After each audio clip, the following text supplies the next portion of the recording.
Hello, friends. My name is Steve, and we are here today to talk about The Prestige. I'm here with my friend, Lady Jane Books. Jane, how are you doing today? I I am shouldn't doing so well. I am just having the best day. Always excited whenever I get to talk to Steve about anything, books, movies, you name it. We always have like the best conversations. And so when Steve was like, "I've never seen The Prestige," well, you knew Lady Jane was going to come to town on this one. You knew it. So, yeah, so I'm super excited to talk to you about this. I think we have a lot to discuss tonight. I What think did you so. think, Steve? I liked it. I thought it was a little bit long. I think it could have been tightened up a little bit, but that's a Nolan thing. That's I think Yeah. most of his movies. But then I think back on what could have been trimmed, and it's like I can't really think of anything. So Hmm. it felt like it was like this is kind of long, but when you look back on it, it's like it's not. I didn't really feel like I was wasting my time either. Yeah. So it's one of those things. Yeah, I think that's something where, again, every scene served a purpose, and Mhm. editing had to be done very strategically in order to get the full picture. But you're right; it does kind of put a lot into it. Yeah. Well, there's a lot of story too. Mm. Um, so I wondered what made you suggest this movie. So we had just talked about one of my favorite films, The Boy, and in that discussion we talked a lot about foreshadowing and a lot about these really cinematic elements to kind of reveal the story throughout time. And so I had said, which is funny that this worked out, I had said that I had not seen that much foreshadowing since The Prestige. And then you're like, I've never seen The Prestige. So I was like, well, we're going to talk about it then. Um, and quite frankly, I think this is probably one of the best films in modern cinematic history. I think it's a very, very different type of story, and it's a really great. It's a great use of all the cinematic elements, great acting, great set design, great Hmm. foreshadowing, and storytelling. So I'm excited to kind of dive in and talk about this with you. Oh, wow. Mm. I'm impressed. So I was surprised that it had the cast it did because it Yeah. has a stellar cast from top to bottom almost. And do you know, I have a theory. I've talked about this a couple times actually on my channel. I have a theory that if a film has too many stars in it, it's probably a bad film. Yeah, is it because they overshadow each other or because No, it's they because the writers know it's such a nosedive of a story that the only saving grace is these big names. And that's the only way they're going to draw people in. So I'm always wary if a movie has two more than like 3 stars. I'm very wary about it. In my experience, whenever you have more than three like big name actors or actresses, then it's not good. But surprisingly, this one is a major exception. hmm. Hmm. Yeah, they didn't. It seemed like they all kind of had their moments of Yeah, to shine. Yeah, because yeah, I didn't feel like one outshined another. yeah. And Yeah, they worked so very well together, and they worked off of each other very, very well too. yeah. Well, I think I mean with Christian Bale and Hugh Jackman, it's like Yeah. you can't really go wrong. Well, Yeah, no. It's not even that. Michael Caine walks in the room. You're all done. You're all finished. You know what I he had, mean? he has one of those iconic voices, doesn't he? Like he's Yeah. there just with his Yeah. I voice. just love him. I actually heard an audiobook once. I'm not sure if it was like The Ugly Duckling or something, and or it was maybe The Goose or something, or The Swan. I'm not sure, but he actually did the audiobook of it, and I listened to that nonstop when I discovered it, just because I love hearing his voice, like reading and his inflection. It's just so iconic. It Hmm, really is. nice. And you Our know, like when he's in a film, it's going to be a good film. I don't think I've ever seen a bad Michael Caine film. I'll have to look. Maybe. Well, yeah, we'll have to put that to the test one of these days. Jason Cross is here. Hey, Gene. Hey, Hey, Steve. Hey, Jason, how Jane. are Hey, you? Jason. Thanks for coming Thanks by. for. Have you seen the Prestige? Let us know. Yeah, have you seen it, Jason? Let us know down below. So we talked a little bit about foreshadowing, and Mm. what were your thoughts on foreshadowing on this one? What is it about this one So, that kind of like what I rings that bell? absolutely love about this is another movie. that tells you exactly what's happening blatantly from the very beginning, and it just kind of keeps like hammering in um, these little like stories, and if you pay attention very closely, you know what the twist is. Now that wasn't the case with the boy. You know, we would have no way of knowing until it was revealed. But if you look back, literally there are lines that say like, well, what happened to X, Y, and Z? And at the time the viewer doesn't even think about it, Mhm. but when you look back it's so telling, it's amazing. And one thing I picked up on the latest watch was that um the at the very opening scene when they're all backstage after the trick and they're talking about the knot, and Michael Caine's character says, um, hey, why don't you sell us your trick? And Christian Bale's character says, "Well, no one can do my trick." And there you go, right there. You're setting the stage, Hmm. and he's alluding to it, and he's alluding it to it every time. Like, I'll never sell my trick. And it's really amazing. Like, no one else can do it, and he's outright telling you without telling you. It's brilliant. Hmm.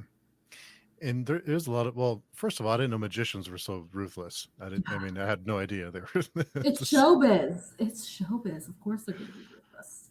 yeah, the obsession, and it starts as almost a revenge tale, and then it becomes something else, and it's like this back and forth that's trying to outdo each other all the time. Did you know that this was actually a book? I didn't I know until didn't. after. No, me neither. And I was just like, dang, I actually kind of want to read the book now. I want to see like how this goes. But um, I almost don't want to read it because I'm afraid that it's going to make the movie shine a little less. But I'm actually kind of convinced that on its own, the movie would still like stand within its own right, even if we had read the book. Yeah, I think it's one of those ones that I think would stand up. Mhm. The score stood out to me a lot too, but Really? I forgot to check who did it, but it Why? is, I don't know, Interesting. it was good. It was good. I enjoyed it.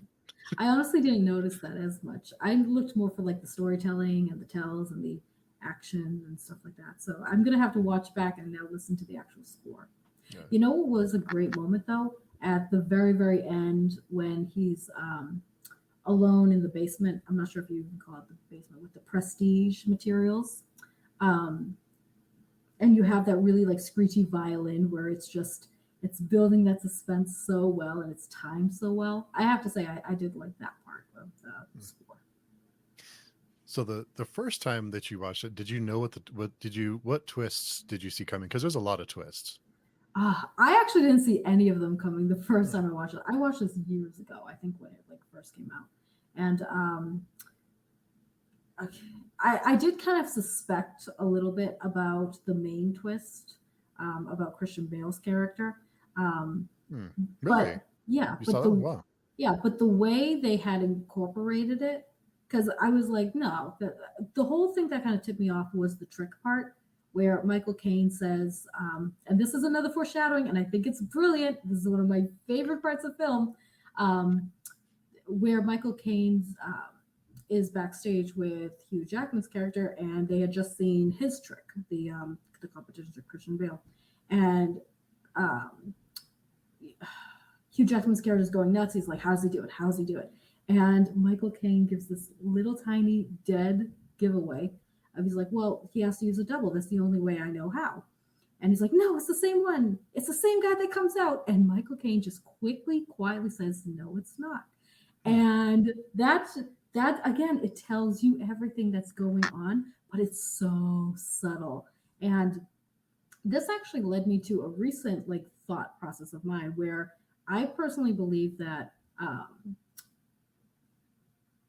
there were all these little tiny elements of the story sprinkled out. So when I watched it again, I saw more of those. Hmm. So I think that was really interesting. The other scene that I truly love is the one where Christian Bale's character is kind of flirting with his love interest and her nephew, and the nephew gets really upset about the bird, and he says, "What happened to, his partner there, his brother?" And you just see like this moment of realization on Christian Bale's face, and it's brilliant. And again, it tells you absolutely everything. Hmm. I just love the structure of how the story was written and how it's unveiled, and it kind of just like pulls the viewer along with it. I love it. Hmm. A couple of comments. Brandy, we love Andy Serkis. He's another Mm. actor that was in this one. Yeah, Andy I didn't Serkis. recognize him at first, and then I actually just watched Lord of the Rings, and then I was like, wait a minute, and then I looked it up. I was like, well, dang, Let's call him. yeah. Yeah. Thanks for coming by, Varsha. Hello. Hi. Hello, Jane. Jason Cross. I've seen it. My wife, my wife made me watch it. Oh, she sounds fun. She sounds amazing. Just enough big names with two big name cameos. Yeah, that's true. That's true. The the body double for Hugh Jackman, the other role he played, and they shortened his jaw a little bit and they made him look a little different. I thought that was hilarious, even though it's. They actually made him wear earlobes. Hugh Jackman doesn't have like earlobes, and so one of the main like differences was that he had to wear like prosthetic earlobes, which gave like that slight eerie difference about him, because you couldn't really tell what was different, but you knew it wasn't the same. So yeah, earlobes is the secret, Steve. Makes a big difference. Yeah. It was just different enough to you could tell it was, you knew it was him, but it still had that. Yeah, it's like a doppelganger type of thing. Yeah, and it was a nice comedic relief. I think it needed a bit of lightheartedness in there. Yeah. But you knew it was also a setup for things to go horribly, and I love that too. Yeah, it was. David Julian did the score. Oh, all right. Yeah. Google helps. Yeah, Google helps. It does indeed. I read that the book is written like the diaries of two magicians. Yeah. That actually makes sense, because that's in the film. I really like this kind of like Inception style. Like, he's reading my journal, but I'm reading his, and I know you're reading mine. I love that like play off of each other with the journals. It's so fun. I might have to put this on my list now to see if I enjoy it as much. Maybe that would be fun to do. Varsha, I'm currently making my way through the book. It makes some very interesting narrative choices, and I like at some point to figure out how someone who hasn't seen the movie would interpret the book. Oh, that's a great idea. That's brilliant. Yeah, I agree. He did a lot of the score of Nolan Memento. Oh, okay. He did the score from Memento too. Okay, cool. Another great Nolan movie. One of his first, I think, right? Memento. I honestly haven't seen it. You haven't seen Memento? I know. See, this is how this goes, Steve. Like, you don't see a video or a movie, I make you watch it. I don't see a movie, you make me watch it. This is just how this whole series is going to go, to be honest. It's a vicious cycle. Yeah, it's like Inception. That if you watch all of these streams back, you see where everything leads to. It's hilarious. All our movie reviews. You can't really go wrong with Nolan. He has a kind of a signature thing on it. Did he do Inception? Yeah. Yeah. Mm-hmm. I like that. So I think one of the things that I think is interesting is which magician were you rooting for, or which did you find more sympathetic? Oh, that's a tough question, Steve. Okay, Steve, you go first. What magician did you find more sympathetic, Steve? I thought Robert, who's Hugh Jackman, I thought he was more sympathetic because he lost his wife, and Alfred didn't seem like he really, like it really bothered him that he basically killed his wife. Like he had the knot and he knew that it was a knot. She didn't know how to get out of. So he did it on purpose, almost as a way to take a risk and to but I kind of thought, like, why did he do it on purpose to create this conflict, or was it just I think it was I'm going to see if she can do it. Yeah, I think it was. I personally interpret it more as I have a good idea. Why aren't you listening to me? I'm going to prove that it's a good idea, and it just went horribly wrong. Another fun fact about this film: do you know the anagram for it? Robert Angier, and then what was his name? Alfred Borden. Borden. So if you put Alfred Borden, Robert Angier, it goes Abra, like abracadabra. Oh, I didn't know that. Brilliant. And also Alfred Borden. That's also that's actually a combination of both of the names. So I think one of them is Alfred, and one of them is Albert, and the other one is Frederick. Which, by the way, when they say like Freddie, they're actually calling the twin whose name is Frederick by his name, Freddie. And that's why sometimes he's like, don't call me that. Or like, well, that's my name. Because it's a switch, because they're Freddie. He's literally Freddie. Alfred is Frederick. It's a combination of the two. It's the two people sharing one name, one life. I had totally missed that. I It's didn't. so brilliant. See, this is the type of stuff that I'm like, this is brilliant. But was it Alfred? Yeah. So was it Alfred that killed his wife, or So which brother that's the was it? thing. So I interpret it as, well, Alfred is both. Alfred Mhm. is like the one persona. Um, I personally see it as Frederick killed the wife, because I see that Frederick was like the bad one. He was the risk taker. And then I forget his first name. I got to write down Was it? Albert. Albert and Frederick. Albert is kind of like the good, like safe, like good twin and bad twin type of thing. And so you can actually tell when you look back and you see like the nuances and like the body language, which one is which in which scene, which is very interesting when you know the secret and you're trying to figure out who did what. But so I interpret it as Frederick, the bad twin, killed the wife. But then when Angier is asking, well, what not did you die? He's asking the other twin. And that's why the other twin's like, well, I don't know. Oh, okay. Because he literally wasn't the one. So he's like, I don't know. So Oh, okay. I wondered that too. I just thought he was just being coy, and just like. I think Frederick just played along with that. Because did you see that one scene where he's talking to the twin all dressed up? And he was like, oh, by the way, can you help me with my wife? And my girl wants to go to the zoo. Like, can you help me out here? So I think they debrief about what their activities. And that was why it matched up when both of them said, well, I don't know, because they had initially the good twin was like, I don't know, I didn't do it. And but then he had to tell the bad twin, like, you gotta say you don't know because I said that. So all these Hmm. little nuances and these interactions are so interesting to me. Oh, wow. Classic Vigilante. I was on Hugh Jackman's side until it was revealed that Alfred wasn't actually a bad guy. Mm. Oh, Classy watched it too. Yeah, we Very watched it cool. last night. Very I cool. think he said he didn't know what knot he tied because he wasn't the one that tied it. That's exactly it, Brandy. That's it. Mm. And I think that's brilliant. These the types of details that like get me excited about these type of movies. Yeah, yeah. I didn't even realize that. I just thought he was just like he didn't want to admit that he tied a different knot, or he didn't No. want to admit what knot he tied.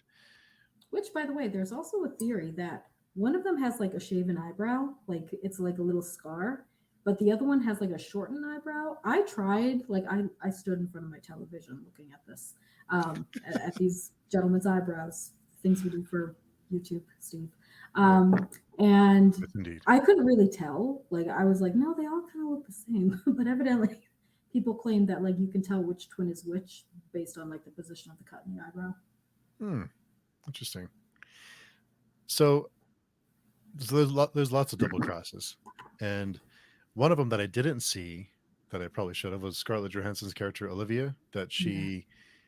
she was asked to basically be a spy, and instead of being a spy, she admitted he sent me here to be a spy, and I hate him for it. So, but this is all revealed after we kind of know what because at first I thought she was the spy that she was Mm. reporting back, but she really wasn't. She was like, Yeah. "Screw you, buddy!" Like, which of course, I mean, what does he expect? But I think that Yeah, that obsession, over it ruled his way of thinking. He ruled his life. That's all he thought about. absolutely. Yeah. And I love that. I love that scene between the two of them when he like asks her to do that and she's looking at him like, are you kidding me? And that's the moment that she like falls out of love with him. So I think that was a really interesting touch to this film because otherwise we're like, yeah, we don't know whether to trust her or not, trust her or not. So I really, really like that we kind of have that little peek into her motives as well. Mhm. And she seems like one of the stronger willed characters. I mean, I know she was a mistress, but when at the end when when Alfred, or I forget which twin, is talking about his wife hanging herself, and Yeah. he's really cold and calloused about it. Like he's like, okay, well, she's gone. But I like that she got up and left and said, well, Yeah. that's not okay. That's not normal. Something's wrong with you. Yeah. Yeah. She had a lot of like gumption, Hmm. which I really like for a character. Um, there's also a theory of whether or not the bad twin did that too. Because remember in the scene before, now this is just a theory. I don't know what I think about this, but in the scene before they're fighting, and I'm presuming it's the bad twin that he's like, be quiet, be quiet. And she says, like, I know what you are. And he's like, stop it. Like, don't like reveal a secret. And then Scarlett Johansson's character said something really interesting. Like, she had sent a message to me and she wanted to meet that day, but I didn't go. Right. So I'm almost, and then it seemed like a strange like thing for her to do all of a sudden. Like I don't know if I buy that it was like grief, because I'm like, it's not a bad thing. You know what I mean? It's Yeah. not like, I mean, yeah, it's a secret, but it's not like this is like a life changing secret type of thing. So there's actually, and then when he's walking away from his twin from the last time, he's like, I'm sorry for it all. I'm sorry for your wife. So there is a little bit of a hint that maybe he met her and like did that, thinking that she was going to meet Scarlett Johansson's character and like to keep their secret. So I'm kind of interested to explore that a little bit more on like another watch and see if that solidifies or not. But I think that's a really interesting way to think about it. So did his wife know that it was a twin? Did she know Yes. that? So she did know. Yeah, she figured it out. She's like, I know what you are, and which I think is a little weird. But actually, I was looking up that scene, and the actress said, like, I just blurted it out, and I felt so bad because I thought I gave it away, that they were gonna like cut the entire thing, but Christian Bale did very well with it, and that's how it kind of ballooned into another foreshadowing. So So the wife knew. yeah. I wonder when she knew and how that whole arrangement worked. I don't know. I think she kind of figured it out when um, she was saying like, you love me some days and you don't love me the other days, or like you mean it some days or you don't mean it the other days. Um, so I think she was like, what's going on here? So I think she kind of put two and two together. So that was her way of asking, which twin am I talking to? Yeah. But I think she figured it out right before that scene. Like I think like when she's asking that, she doesn't know, but I think right before that scene off camera, she probably put it together. Also, Scarlett Johansson's character says like, well, he uses a double, it's a disguise. I see like hair lying around and like, glue and whatnot, whatever they do. I don't know. And so maybe she stumbled across something like that too. It's like, why do we have all this like wigs around the house? What's going on? So I think Michael Caine's character says something like he leaves it around he leaves it around on purpose, almost like to make you think. Yeah, I think that was Angier said that. Oh, okay. He's like, he lives it, which by the way is another brilliant aspect of the story, is this whole idea of living your craft versus just because I see, you remember when they went to the fishbowl trick, and and then Christian Bale was saying like, this is the act right here, this is it, where he's living out like his trick, he's living out his art. It was such an interesting way to kind of give the audience a little hint that he was doing exactly the same thing, and that's why he could appreciate it and Angier couldn't, because to Angier it was on stage and off stage, but to him it was his entire life. And that's why he appreciated the I don't know who it was. Yeah, the one who, the older guy who acted like he was, But he was based on a real character too, a real individual too.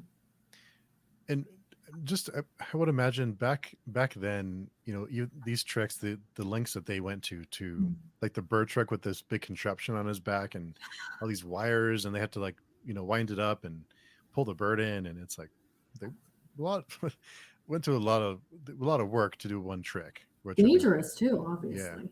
Yeah. I mean, was this around the time of like Harry Houdini? I would assume so. Yeah. So. And the nice thing is that you can pick out these random people in the audience who are part of the show. No one's gonna know. It's like no one's gonna recognize anyone. So there's like, I saw him on Facebook or whatever. Says that. Jason Cross, why did it take Angier to get to the diary page that revealed Alfred set him up? Oh, that's a good question. So are you saying why did it take him that long to figure it out? Was he blinded by his obsession or his quest for revenge? That's what I think, and I think that plays very well into Tesla's line to him, saying like, I've seen a man like obsessed, go home. So maybe it's another play on that as well, that he's just too obsessed and can't like figure it out. Tesla. Let's talk about that here in a minute. Oh yeah. Yeah. Jason, another question. Why did it take so long for Angier to get him the diary page that revealed Alfred set him up? Oh, okay. Oh, I Clarified. see. Okay. Why did it take so long for Angier to get to get to the diary page? I think it was at the end, right? It's like, Yeah, yeah, yeah. because then it was a little. Oh yeah, by Yeah. the way. Yeah. Yeah. By the way, I know you're reading this. Hi, buddy. Yeah. And we did talk about the performances. I thought everyone did a great job. And I love Bowie, but he's the weakest part of this movie. Yeah. No, no, Yeah. Steve. Yeah. I love Bowie. I love me some Bowie. But that accent just didn't do it for me. Just, he wasn't a good Tesla. Really? Who do you think would have been a good Tesla? Someone with a German accent. I don't know. I Fair don't know enough. who it would have been. I'm sure there's plenty of actors who either have a natural accent or would have done. But I mean, it was still cool to see, and it was still like, hey, that's David Bowie. So you know, Yeah, I'd rather him be there. But I think they could have maybe made a different choice there. But it didn't drag the movie down or anything. It's like yeah. he was probably the weakest. If I'm being critical, like the weakest performance would be his performance. Yeah. Oh. Don't speak it to the point like that. Yeah. You know who? Have you seen Ethan Hawke's rendition of Tesla? What was that on? What? I forget, but I think it was. I think it was actually just named Tesla, but it was a movie. Hmm. It was Ethan Hawke. Then Well, yeah, I mean, must be good, right? what do you think? Yeah, Yeah. it's like the Michael Caine of like A24 films. He is. Yeah. Yeah. I have a list of E24 films Mm. to watch soon. It's gonna be a long 24 days in a couple of months. But yeah, I thought everyone. But he wasn't like terrible. But when you're at that level of Jackman and Christian Bale, Christian Bale and then like so then it's like, well, Michael Caine. Michael Caine. It's like, Yeah. well, something here doesn't belong, kind of thing. Like, I don't okay. know. I liked it, but that we can agree to disagree. No, I still liked it, but one of those things. The what I didn't notice at the beginning was that when he drops into the water Mm. when he drops in under the stage, he drops from the stage into the water that it automatically locks, and he's not the one who locks it. So it was a setup, and I didn't catch that until the end when we see the replay because I thought he did it on purpose. I thought he moved the tank Oh, I under see. I see. to intentionally set him up. Yeah. Well, But the editing is cut in a way that, like, I think that's what you're led to believe. You know what I mean? So, yeah. and how awful to be convicted of killing someone when they're still alive. I know. I know. And did you? I can't believe. What really surprised me on my latest watch was realizing that he was Caldwell, like from the very beginning. Did you pick up on that too? I did about halfway through. I started to wonder like how similar they look or how the walk, and I thought, well, maybe it's the same person, but I didn't really catch. I wasn't convinced. I wasn't like dead set, but I thought maybe that's the same Well, the person. thing is, when he's with his wife, when she's like the Great Danton, and like they're like having a moment together, he said something. He literally laid it out like, "Oh, I'm doing magic, so like I don't wreck my family's name," and like so you're getting like, and then when you think of like he lives in a very well, when we look at when he's reading the diary, he's doing very well, and I personally don't know if magicians reach that level of financial stability at that time. Um, I just don't. I don't think so. It's very old money aesthetic in his living quarters, and so that's another one where within the first 10 minutes, it just laid out like this is Caldwell. He's playing here. That's probably why he got so upset about losing the wife because this was probably just a game for him, like a hobby. And it's really interesting and dynamic because obviously we have this socioeconomic difference between Caldwell kind of like playing magician type of thing, just seeing what he wants to do, and like he has all this backing and this money, and then we have Alfred's character, this is his life, and I get the impression that he's not as well off as Caldwell is, and so you kind of see those two dynamics of these having like almost an advantage and not type Hmm. of thing, which I think is a really interesting also an interesting dynamic between the two magicians as well. And he was more of a showman too. He was less of a entertainer, and he was Yeah, more of like a purist of performing, but it wasn't like a show. It wasn't, and Jackman's character was more of a yeah, the presentation and yeah. not so much the tricks or the Which act. I couldn't get over the fact you know when Christian Bale's character Alfred interrupted the despairing man or the transporting man, and like I was thinking to myself, I was like, it would have been so good if they actually collaborated. Could you imagine if they collaborated, played on both sides of the street there, and like they integrated like parts of their act to each other? That would have been so great, and that probably would have been probably the greatest magic show of the time because they were the two greatest. So, and it's just such a shame because I actually thought that was very entertaining. As much as I disagreed with it, I was like, if they actually collaborated, they probably could have risen to higher fame. They could have, yeah, they potentially could have. I think he couldn't get over it. Well, I think Jackman's character is obsessed with his wife dying the way she did, and then towards the end, Yeah, he almost forgets about that, and it's not about that anymore. He's like, I don't yeah, care about her, and this isn't about that yeah, anymore. yeah, It becomes something else. yeah. But that was in my own little like Lady Jane like rewriting the script type of mind. So Yeah, I mean, if he didn't kill his wife, maybe they would have maybe, yeah, collaborated. we'll have to like change the entire dynamic of this story. But yeah. Yeah, or maybe just it was a scare. Maybe that would have been enough to like, well, don't do that again. Let's Mhm. figure this out. Did you okay, I'm going to pose a question here. Do you think Michael Caine's character knew about the double? I didn't until the very end when he brings his daughter over and he Yeah. has that look on his face. But then I wondered, okay, why did he go along with it the whole time? Like, where did it turn for him, or when did he find out that he knew what was going to happen? Like, when did that change, or did it change? Did he always know about it?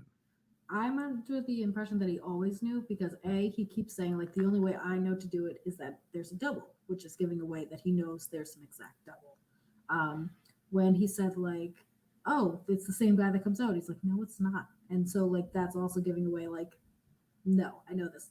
And the third part is that he is the mastermind behind the technical side of it, and so I mean, I he's smart enough to figure this out.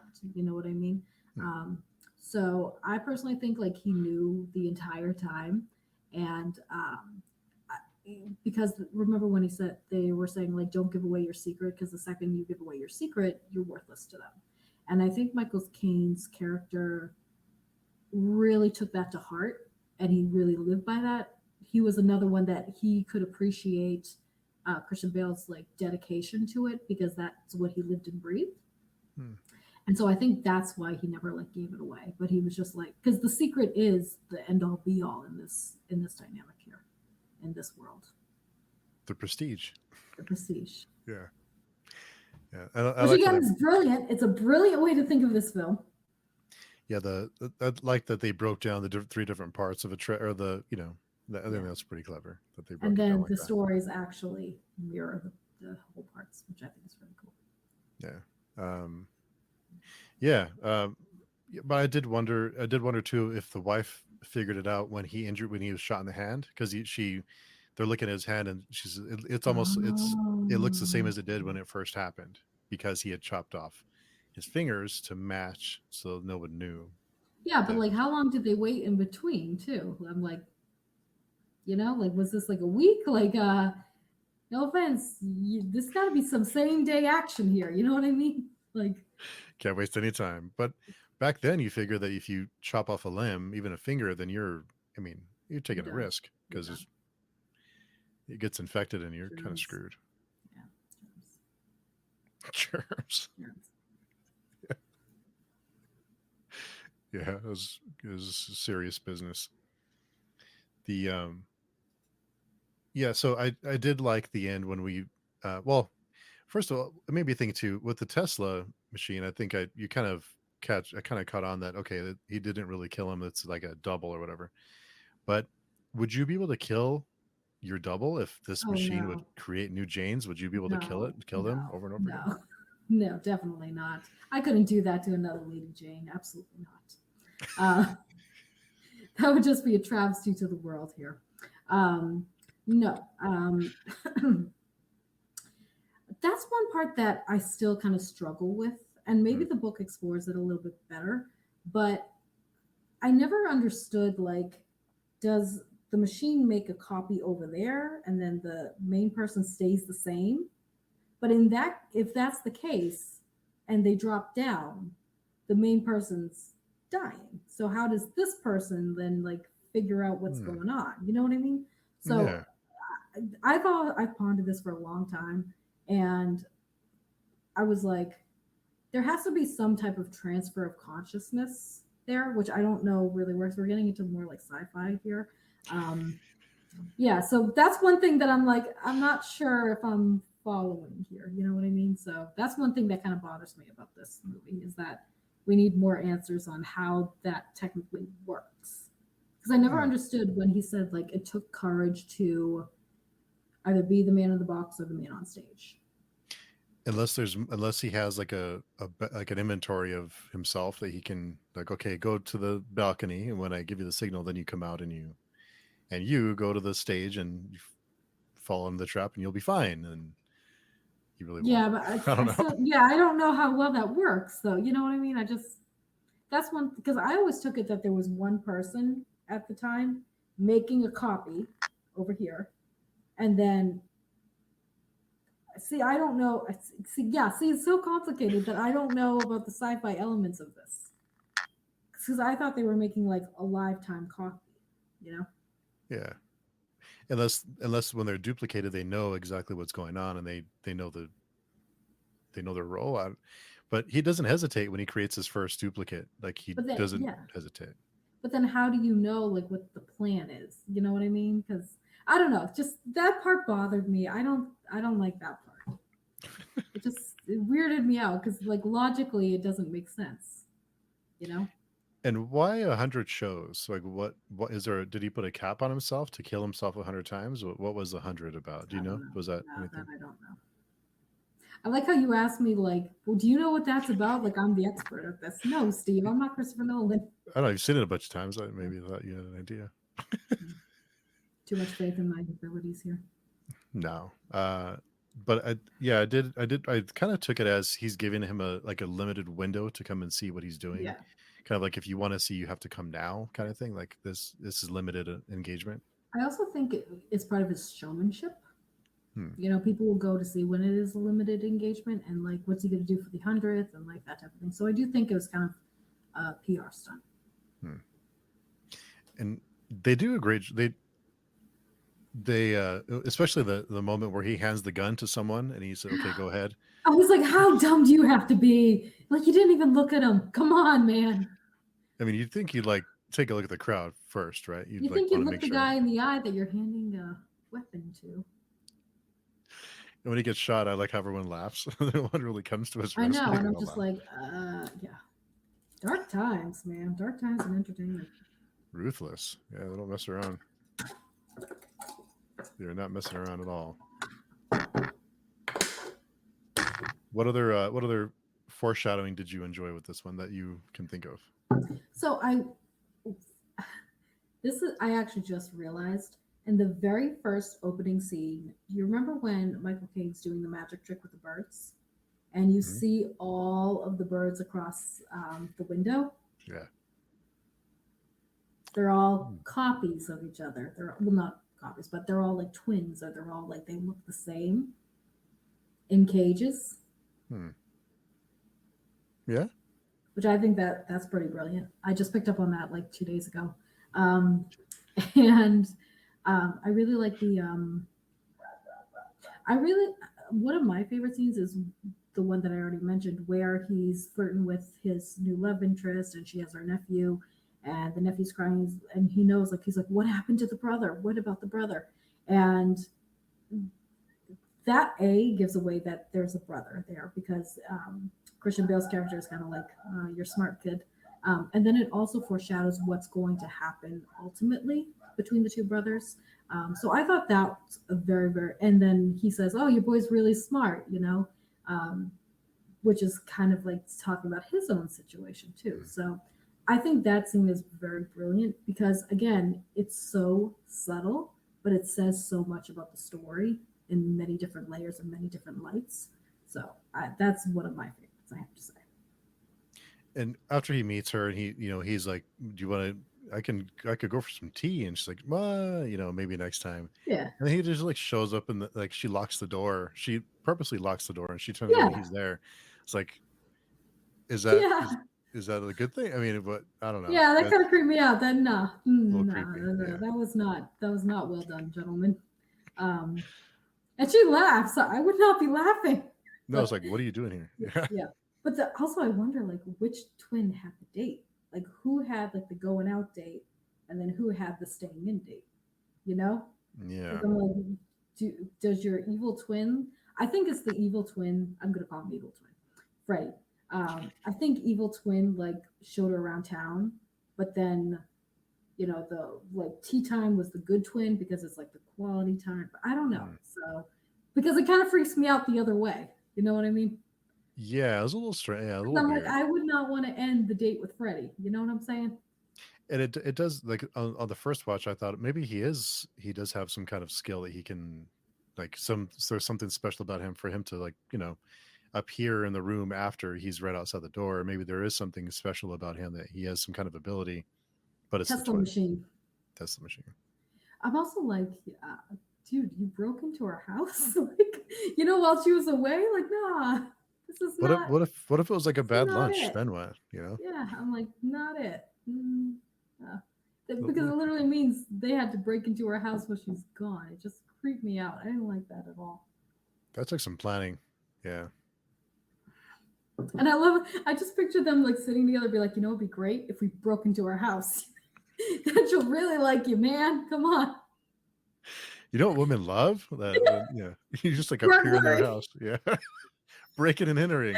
They love that. God, that's terrible. What if it was a bad date? Then what? Then it's like, Yeah, I know. And she's what if like, you what are didn't you like her? doing? Yeah. Yeah, it's like, Yeah. we hate each other. What are you doing here? Yeah. And he's like, tea? Like, Yeah. yeah, that Uh, could have went very bad very, very quick. yeah. Yeah. The twin thing, I thought you kind of, and he never talks either. The twin with the makeup on, and whenever the twins in the makeup, and Yeah. he never What's his talks. name? Because it's Cutter? Cutter's the Cutter's uh, uh, Michael Caine's Michael Caine. character. I don't remember what the other character's name is. I forget his name. It was like one name. Um, I don't see it here on Yeah. the thing, but yeah, it's yeah, it was he had a name. I forget what the name was though. Yeah, I forget. Yeah. Because no one paid attention to him. He was the man in the box. Yeah, and I liked how how they kidnap him and they put him in the box, they bury him, and then he comes back with, "I have a great idea for a trick. They'll bury me alive, and I'll Yeah.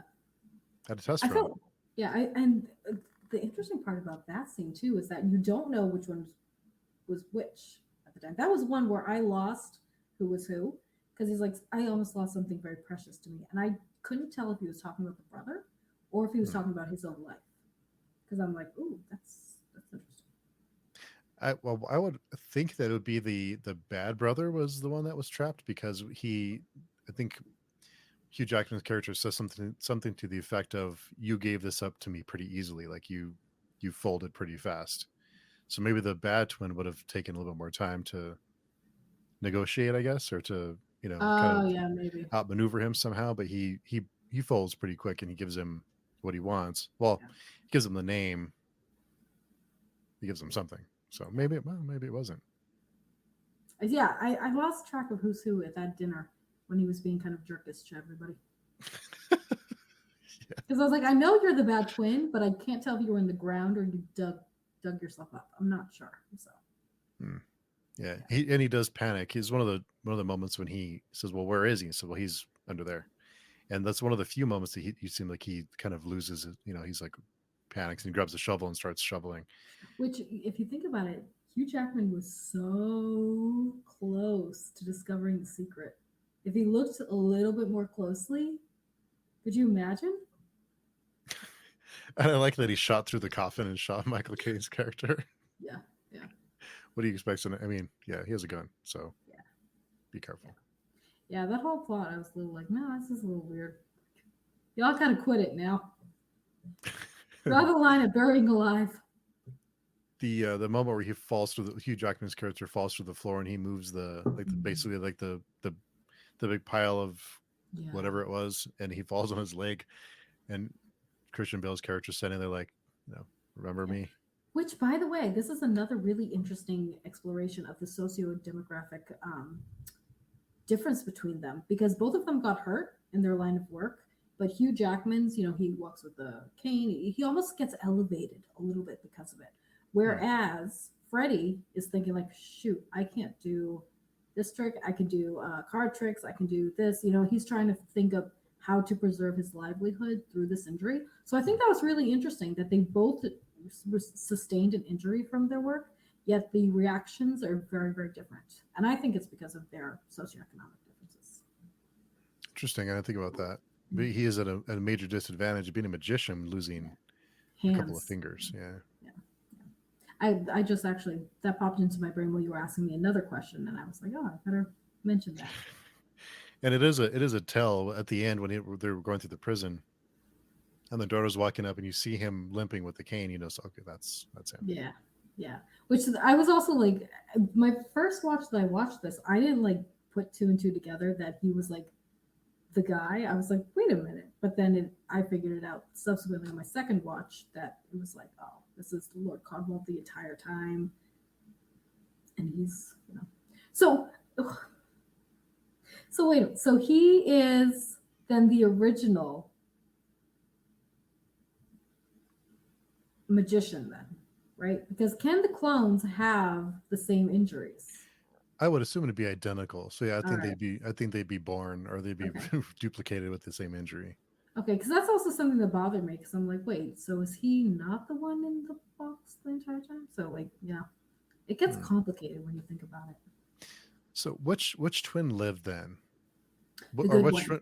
The good one lived. So the one in prison was the bad one. Yeah, the one in prison was the bad one. You can kind of tell from like the attitude and the way he does like the tricks on, and he kind of riles up the guard. Also, when he's reading it, and a big tell is like when he's reading the journal, and he's like, your wife couldn't stand like the hot and cold, difference of emotions, and he just kind of looks up, and he's like, oh, it's me, like because that he was the cold emotion there, his personality. Also, there was something else. There was something else that I remembered about that. Oh, when Michael Caine says, and this also says that he knew that there was a twin. When Michael Caine visits Lord Caldwell, and he's like, she needs her father. That she needs her father. And then he knows which twin to call, the one outside. So he knew that the good twin. And Albert was the good twin. I have to do strings or something, like it's a murder scene here. And then Albert was obviously the good father because he was, the love interest to his wife there. He was like the good one. So, and then he obviously fathered the child with her. And so when Cutter said, like, no, the girl needs her father, he knows that it's Alfred. No. Freddie. No, it's not Freddie. It's Albert. So Freddie's the bad one. Freddie's the bad one. Okay. Yeah. Albert's the good one. Yeah. Okay.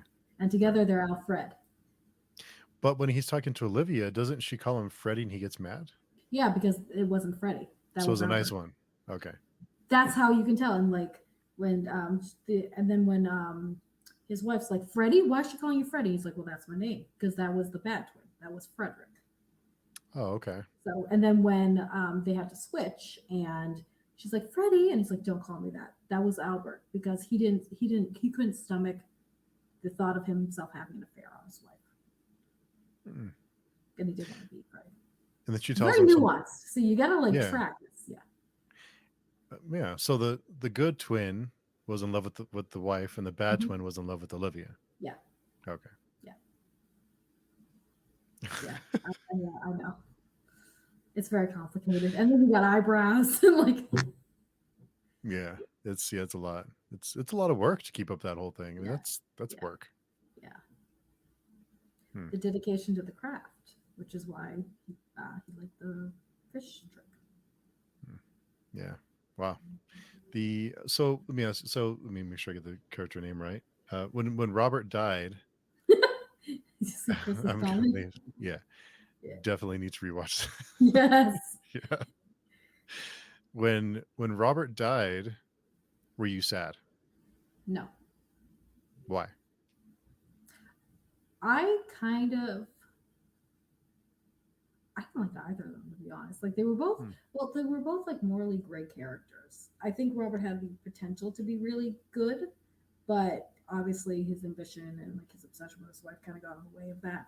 And then I think that Albert was good and had good intentions, but he was kind of dragged down with trying to keep the secret with Freddie. So, um, um, I was happy that the little girl had her father and they were going to go live happily. And the little girl doesn't know anything different. You know what I mean? Like she would never know. So I was kind of happy with that. That there was a little bit of like this avenging, because quite frankly, I think they should have like quit a long time ago. Like just as soon as the fingers came off, I was like, this is the time. Obviously, like we're done here, guys.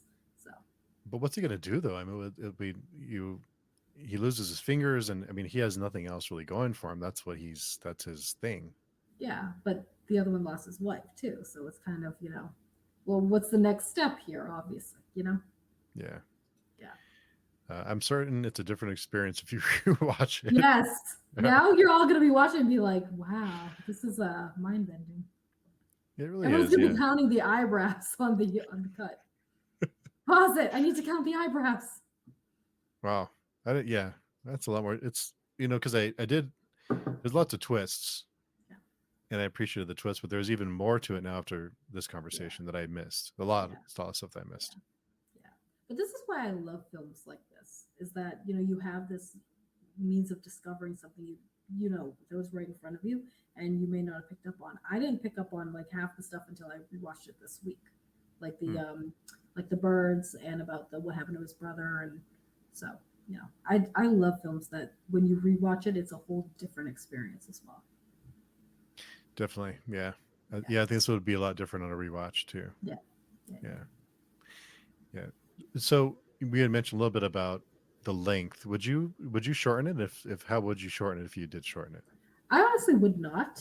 I think it was just long enough to give the whole picture and give the experience of being delved into this world and trying to reveal all the secrets that are being kept. So honestly, no, I wouldn't. And our friend Jared Carroll's here. Don't mess with test Yeah. technology. Yeah. So we know you wouldn't kill your doubles. Would you, Steve? I'm going to turn the tables here. Would you kill your I don't think I'd be able to. I don't know. I think like we can read more books now. Fair enough. You'd have a booktube channel from hell if you did that. Like review every day. But would you duplicate yourself at all if you had the ability to? No. No? There's only one Lady Jane, Steve. One and only. There is no duplicating perfection. Everyone in the chat, let us know if you duplicate yourself. If you could, would you do it? Yes, let us know. Yeah, because I would worry that I would duplicate myself, and the other person would be like, "I'm gonna take over." Like it's and I think that's like what happened with this consciousness, because again, the consciousness messes me up. About like, are they both conscious at the same time? Like, how do you get one consciousness into another, and then but you're two different people, but you have the same, and it's really messy, man. You're just asking for trouble, right? You're just asking for trouble because something bad will happen eventually. Yeah. Unless you kill yourself off over and over again for show or revenge, then it's like, then they're just like cannon fodder, I guess. Which I thought was really interesting when Michael Caine's character looks around. He's like, I lied to you about drowning, right? And you see the moment of realization of how many times he put someone through that. I was like, ooh, that's brutal. Yeah. Yeah, that'd be rough. Chris, I struggle with my own psyche. Never mind worrying about the other me. Right? You could get a lot more done. I mean, you could even rotate like your daily like your daily responsibilities. Like, okay, it's your turn to go to work today. Yeah. You know, Yeah. we'll see you. You See you mean later. like Freddie and Yeah, you can duplicate yourself like how Freddie many and times, Albert? and then maybe you can like enslave them somehow, and then you can have like your own little thing going. I don't know about you sometimes, Steve. I don't know. You could do all kinds of. No, it would go horribly wrong. I'm sure. Yeah, it would go terribly wrong. Let's not do it. No, that's some things you just shouldn't do. That's one of them. You shouldn't duplicate yourself, and you probably shouldn't kill yourself off over and over again in a No, for particularly show. not drowning. No, it's not a look. It's not a vibe. Just the lengths that he was willing to go to for revenge, or to Yeah. it's Which I feel so dumb because I didn't figure out the whole cloning thing for years, which I know it's like sounds really dumb now, but I actually had like a teacher that was like, "Do you want to know the secret?" I'm like, "Yeah." I never really understood it, and that's when she told me like he was cloning himself, and I'm like, "What?" And then I looked back and I was like, "Yeah, I don't know about this." So yeah, it took me like literally years. And the stupid part is I never questioned it. I just kind of accepted that I didn't know. I had no like desire of figuring this out. class of vigilante. A clone is no longer a duplicate the second it's created. It would fundamentally be a different person. It's the multiverse idea. See, that's the thing too, where I'm like, so they're the same person, but they're not. Yeah, You know what I mean? So how does the consciousness stay the same? I think it would be from that moment, and then it would go on its own. Like he would kind of like be the same, and then you go in whatever direction it went. And depends on their experiences, or from that moment on, what would influence them, what would change that person. Then it Right, just but becomes. he said, like, I didn't know every day whether I'd be the man in the box or the man on stage. So I'm like, how does that work? You know what I mean? Like, how do you be the man in the box and then be the man on stage? You'd have to probably clone yourself daily to have the to know, and then But I mean, the consciousness, like, how does yeah, that work? You know what I mean? So that's like what messes me up a little bit. and then you would you lose track of who's who, like after you clone Yeah, yourself so many times, and it's like, am I the same? Am I the original copy, or am I just like a duplicate that's yeah, because I thinks don't I'm the original? understand the whole. Because to me, the original stays here on the stage, and then he drops down. So how do you go from here dropping down to over there? Hmm. You see what I mean? But he does look surprised when he falls in the water. It's like he looks like he didn't expect it, right? So yeah, I don't But know. then the original one, when he first tried it out, he was conscious enough to shoot the clone that came out of the box. So that means he should have been the original one, right? You would imagine he'd be the original, but then I mean, if you clone yourself so many times, and does someone else like, I don't know. That's See, this is the thing that like messes me up about this because I'm like, it doesn't work logically. I don't know. And I like how this is the sticking point. It just yeah, it's not a good idea. Don't do it. Don't do it. No, don't clone But people. Don't kill them. I Just live your wondered life if happy. I wondered if there's another clone out there somewhere that didn't that survived. Maybe there's a clone that so the battle rages on. Maybe. Maybe that's an I idea. thought they might go that Because direction. now he's the Lord or whatever his name is, right? Mm-hmm. Caldwell. So yeah, so he could just be pieced out. He could have cloned himself, and then I don't know. Maybe he has one Yeah, in reserve. I don't know. Who knows? I think we're pushing it now, Steve. Yeah, I think so. Yeah. Okay. Anything anything else on this one you wanted to talk about? No, I think this was a really great story. I love all the elements that we've discussed. These foreshadowing, these little like plays on names and um, this whole like reveal and the tells. It's so rich. And I also love the cinematography too. Hmm. So the cinematography is really really cool, and especially this like creepy atmosphere with Tesla and the black cats and the The top hat. hats. Mm. Yeah, the hat is really cool.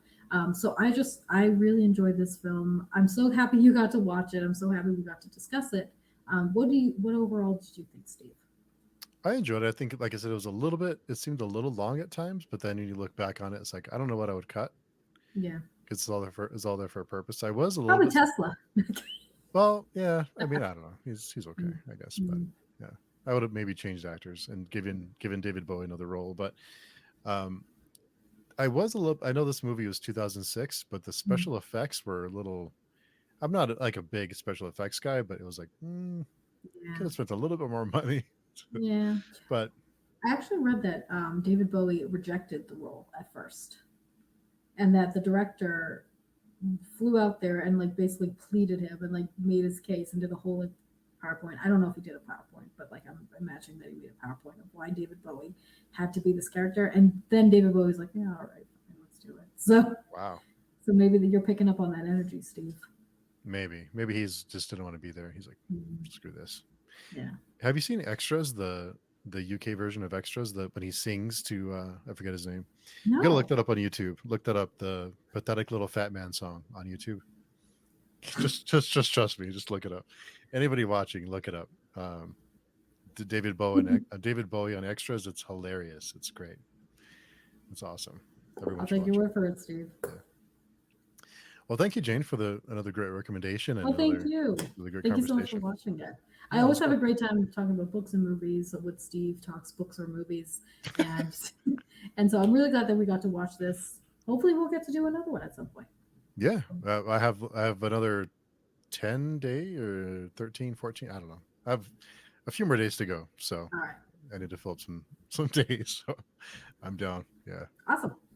yeah, cool. Well, if someone wants to find you or your channel, where can they find Mhm. you? So I am Lady Jane at Lady Jane Books. I am a booktuber and I read an array of stories, but I particularly like creepy ones and ones like The Prestige. Um, and so you can find me at BookTube at Lady Jane Books as well as on Twitter or Instagram. Awesome. Well, thanks again, Jane. I know you're busy, so thanks for making time to chat about the Prestige. Thank you again for inviting me. I always have a great time. Of course. Thanks everyone for coming by and chatting with us. And yes, Chris, Extras is very good. Yeah, I got to check that out. Thanks again, everyone. Hope you all have a great night, and we'll talk to you all soon.